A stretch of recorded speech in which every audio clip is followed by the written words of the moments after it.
Welcome to our first lesson on total internal reflection. Now let's take a look at this clip from Bill Nye that shows exactly how total internal reflection occurs underwater. Let's look at internal reflection in the light box of science. See, the light beam is coming into the box and hitting this mirror. As I rotate the mirror, the beam starts to bounce off the surface of the water until there, look, internal reflection. It's pretty cool. Let's go back over again to Mr. Physics here for what is meant by critical angle and total internal reflection.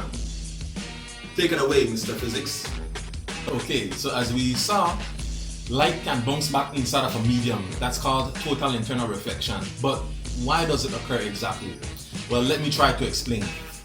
So, we should know that whenever light goes from a less dense medium, such as air, into a more dense medium, then it is going to go toward the normal. And when it travels the opposite direction, from a more dense medium to a less dense medium, then it moves away from the normal. So basically, when light leaves a more dense medium and goes into a less dense medium, such as air, it goes away from the normal. So the bigger and bigger this angle inside the more dense medium becomes, then the bigger and bigger that angle inside the less dense medium becomes as well. There reaches a point where the angle inside of the air gets so large that it becomes 90 degrees. Or in other words, the light ray travels along the boundary between the less dense medium and the more dense medium. When that happens, we call this angle inside the more dense medium the critical angle. We can calculate this critical angle. Let's see. Here, using our original formula, n equals to sine I over sine r. We know that n will be equal to the sine of the incident angle in air divided by the sine of the refracted angle in that more dense medium. So in this particular case though, the angle in air is 90 degrees. So we have that the sine of 90 degrees is in the numerator. And then instead of r, this is a special angle, it's the critical angle. In the denominator we'll have sine c. Rearranging, we'll have that sine c is equal to the sine of 90 degrees divided by n. But this is one particular angle, which means that the sine of 90 degrees has one particular value. In particular, the sine of 90 degrees is 1. So we have that the sine of the critical angle C is equals to 1 over n. And this is our formula that we'll be using to determine the critical angle. Now, if you were to take this angle inside of the more dense medium and make it even bigger, then that's where you get total internal reflection. When total internal reflection occurs, we now follow the laws of reflection. The law of reflection basically says that the incident angle is equal to the reflected angle. So if light comes in at an angle of 45 degrees, then it's going to bounce back inside that more dense medium, also at an angle of 45 degrees. Here, we call this the incident angle and reflected angle. Please note, I'm not saying refracted, it is reflected. Okay, so incident angle is equal to reflected angle. Comes in at 45, exits at 45. So long as this angle is more than the critical angle. So that leads us to our two conditions necessary for total internal reflection to occur. The two conditions necessary are: one, light must be trying to go from a more dense medium to a less dense medium. And secondly, the angle inside that more dense medium has to be greater than the critical angle of that specific medium. Now, depending on the medium, the critical angle may vary. You have to calculate it for each medium using this formula. Now, let's go back over to Mr. Physics on the whiteboard again to show us how we calculate critical angle and how total internal reflection takes place within glass prisms. Okay, so now let's calculate the critical angles of glass and diamond. The refractive index of glass is 1.50 and the refractive index of diamond is 2.42. So we have our formula, sine c is equal to 1 over n. So substituting our values, when we calculate the critical angle of glass, 1 divided by 1.50 is 0.666 recurring.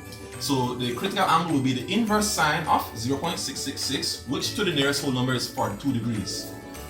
When we calculate it for diamond, then 1 divided by 2.42 is 0.413 and a bunch of numbers. So the critical angle will be the inverse sine of that, which to the nearest whole number is 24 degrees. Okay? So I have a couple questions for you. One, what relationship exists between the refractive index of a medium and the critical angle of that medium? And two, as I had said in another part of this video, can you calculate that critical angle for water? Now, let's look at an example where we can take light and turn it or bend it to our will. Let's say we have here a glass prism with these two sides being equal and this angle being 90 degrees. If these two sides are equal, then this is what we call an isosceles triangle. In particular, if this is 90 degrees, then it's what we call a right isosceles triangle. Right referring to right angle. So if this is 90 degrees, then these two angles are going to be 45 each because they are equal to each other. Remember, the three angles in any triangle have to add up to 180 degrees. So 45 plus 90 plus 45 adds up to 180.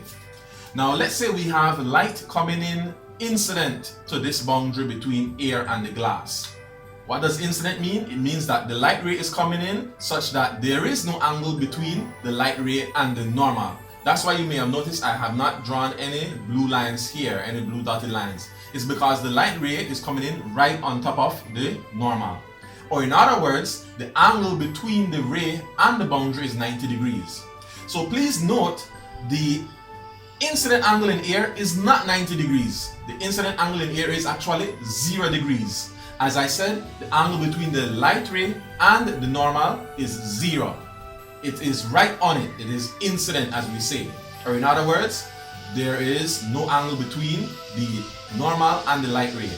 So if the angle is 0 degrees when it comes in like that, then it continues in a straight line. This is the only instance where light will continue in a straight line when it goes from one medium to another. That is, if the incident angle is 0 degrees. We can demonstrate that mathematically by looking at the sine of 0 degrees. Using your calculator, you would find that the sine of 0 degrees is indeed 0. So if you calculate it, it will all work out to 0. Alright? So there is no deviation. It doesn't change direction. It continues in a straight line. Now, when it reaches here, what will happen? Well, we have that our boundary and our light ray and our normal are all meeting at this point. Remember that the normal is at right angles to the boundary. So we need to find out what angle this is, right? So if this is 45 degrees and this is 90 and that is one straight line, then this is also 90 degrees. If this is 45 and that's 90, then here must also be 45 degrees, right? So this 45 degrees here is not our incident angle within the glass. To find the incident angle within the glass, we have to subtract this angle here from 90 degrees. So 90 take away 45 happens to also be 45 degrees. In this example, it's a coincidence. It's not always going to be the same thing. What is important for you to note is that this angle that we have found here is not our incident angle within the glass medium. Remember, we always need to find the angle between the light ray and the normal, not between the light ray and the boundary. This is not the important angle that we need to find. This is the angle that we need to find. So as we just found, this is 45 degrees. Now, because this is glass and this incident angle within the glass is 45 degrees, then total internal reflection will occur. How do we know that total internal reflection will occur? Well, as we just saw, the critical angle for glass is 42 degrees to the nearest whole number.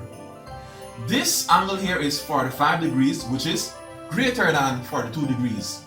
So we have our two conditions necessary for total internal reflection to occur. This angle here is more than the critical angle, and it's inside of a more dense medium trying to go to a less dense medium. But since we have those two conditions necessary, since it would refract more than 90 degrees, it bounces back inside of the medium. It stays trapped within the glass for a period of time.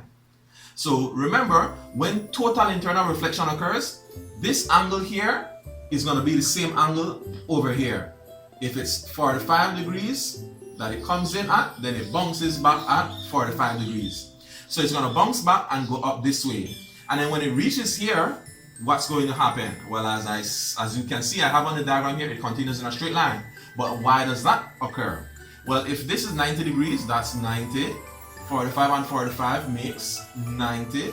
I have 90, 90, 90. What must this angle be? If this is a rectangle, it must be another 90 degrees.